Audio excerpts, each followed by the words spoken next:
ہمارے ذہنوں میں جو معیارات بیٹھے ہوئے ہیں وہ کیا ہے؟ کامیابی پیسے سے ہے، کامیابی جائیداد سے ہے، کامیابی کاروبار سے ہے، کامیابی شہرت سے ہے، کامیابی اقتدار سے ہے.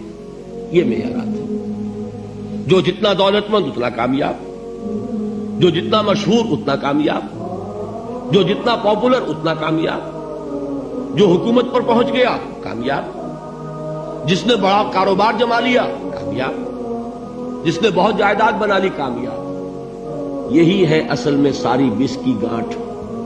جو تصور کامیابی کا ہوگا اسی کے مطابق آپ کی بھاگ دوڑ ہوگی، اسی کے لیے جد و جہد ہوگی، اسی کے لیے توانائیاں صرف ہوں گی، اسی کے لیے دن رات کی مشقت ہوگی. یہ ہے اصل شے جس کی یہاں نفی ہو رہی ہے. کامیابی دولت سے نہیں، کامیابی شہرت سے نہیں، کامیابی اقتدار اور طاقت اور حکومت سے نہیں، بلکہ کامیابی ہے ایمان سے، عمل صالح سے، تواصی بالحق سے، تواصی بالصبر سے. آپ غور کیجئے اس نقطہ نظر کا، اس ایٹیچیوڈ کا، یہ جو مینٹل ایٹیچیوڈ ہے اس کا بدل جانا ہی انسانی شخصیت کے اندر انقلاب برپا کرے گا.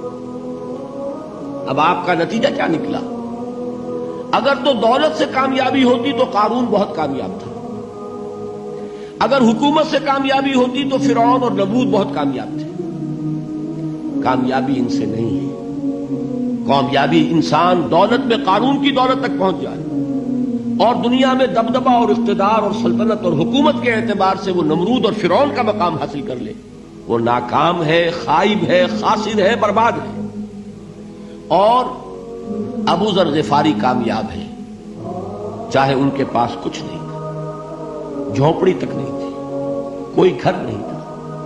حضور نے فرمایا ہے اللہ کے کچھ بندے ایسے ہوتے ہیں جو کسی محفل میں جانا چاہیں تو انہیں اجازت نہ ملے، جو کہیں اگر رشتہ کرنا چاہے کوئی ان سے رشتہ کرنے کو تیار نہ، کہیں کوئی سفارش کرنا چاہے تو ان کی کوئی بات ہی نہ سنے. لیکن اللہ کے ہاں ان کا وہ مقام ہے کہ اگر بھولے سے بھی کسی بات پر قسم کھا بیٹھتے تو اللہ ان کے قسم کی لاج رکھتا ہے. یہ ہے فرق. یہ جان لیجیے اچھی طرح. اس بات کا مان لینا آسان، اس پر سبحان اللہ کہنا آسان، لیکن اس کے مطابق آپ کے اپنے ذہن کا بدل جانا بہت مشکل. اس لیے کہ ہم متاثر ہوتے ہیں اپنے ماحول سے. وہ بڑا محل ہے، دیکھ کر ایک دفعہ جھجری آتی ہے، وہ بڑی سی 20 فٹ لمبی کار سناٹے کے ساتھ آپ کے پاس سے گزر گئی. ایک دفعہ اعصاب کے اندر ارتعاش ہوتا ہے، محسوس ہوتا ہے بڑے یہ نصیبے والے لوگ ہیں، بڑے خوش نصیب، بڑے کامیاب. حالانکہ کچھ معلوم نہیں کہ یہی سب سے بڑی بد نصیبی ہو سکتا ہے کہ یہی سب سے بڑی ناکامی ہو. اگر ذہنوں میں یہ بات بیٹھ جائے کامیابی کس شے سے. یہی وجہ دیکھیے قرآن مجید میں بارہا آپ دیکھیں اولئک ھم المفلحون، یہ ہے لوگ کامیاب ہونے والے. آج یہ آپ نے نماز میں وہ آیات سنی، یا ایھا الذین آمنوا ارکعوا واسجدوا واعبدوا ربکم وافعلوا الخیر لعلکم تفلحون. اے ایمان والو، رکوع کرو، سجدہ کرو، اپنے رب کی پرستش اور بندگی کرو اور اچھے کام کرو تاکہ تم کامیاب ہو جاؤ. تو کامیابی کن چیزوں سے ہے؟ یہ ہے سب سے بڑا سبق. یہ ہمارے دل میں اگر بات بیٹھ جائے، ٹھک جائے، تو زندگی بدل جائے گی. صبح و شام بدل جائیں گے، نقشے بدل جائیں گے، بھاگ دوڑ کا رنگ بدل جائے گا، ویلیو سٹرکچر بدل جائے گا. آج وہ ایک چیز نہایت اہم نظر آ رہی ہے، کل نہایت غیر اہم نظر آئے گی. جیسے کہ حضور کی حدیث ہے، مالی ولی الدنیا، مجھے تمہاری اس دنیا سے کیا سروکار ہے. انما مثلی کراکب استظل تحت شجرۃ ثم راح فترکها، میری مثال تو اس سوار کی سی ہے جو تھوڑی دیر کے لیے ایک درخت کے سائے میں ٹھہرتا ہے سستانے کے لیے، پھر وہ اپنا راستہ لیتا ہے. اسے اس درخت سے مستقل تعلق اس کا نہیں ہے، وہ اس کا گھر نہیں، وہ اس کی منزل نہیں. اسی طرح یہ دنیا میرا گھر نہیں ہے. اب دیکھیے ہم کہتے ہیں انا للہ و انا الیہ راجعون، ہم تو مسافر ہیں، ہم اللہ کے پاس سے آئے، اللہ کی طرف ہمیں لوٹ جانا ہے. کن فی الدنیا کانک غریب و عابر سبیل، حضور فرماتے ہیں دنیا میں ایسے رہو جیسے کہ تم اجنبی ہو یا راہ چلتے مسافر. لیکن یہ طرز عمل کب ہوگا؟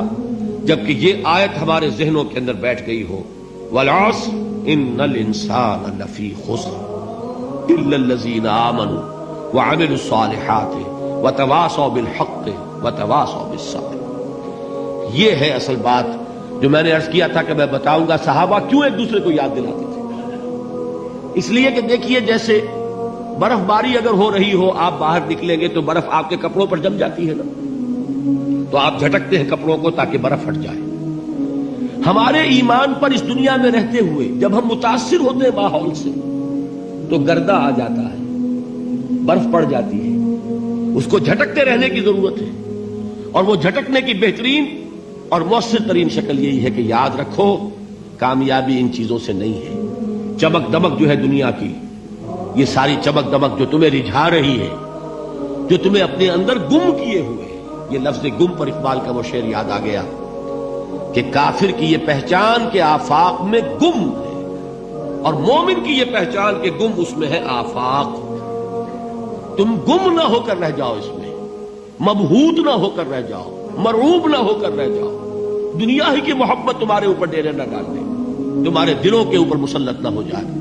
لہذا تازہ کرتے رہا کرو، والعصر ان الانسان لفی خسر الا الذین آمنوا وعملوا الصالحات وتواصوا بالحق وتواصوا بالصبر۔ پھر یاد کر لو، پھر تازہ کر لو اپنے اس یقین کو کہ کامیابی دولت سے نہیں، کامیابی ثروت سے نہیں، کامیابی اقتدار سے نہیں، کامیابی شہرت سے نہیں، کامیابی جائیداد سے نہیں، کامیابی ہے ایمان سے، کامیابی ہے عمل صالح سے، کامیابی ہے تواصی بالحق سے، کامیابی ہے تواصی بالصبر سے۔ یہ چار چیزیں ہیں کہ جو کامیابی کے لوازم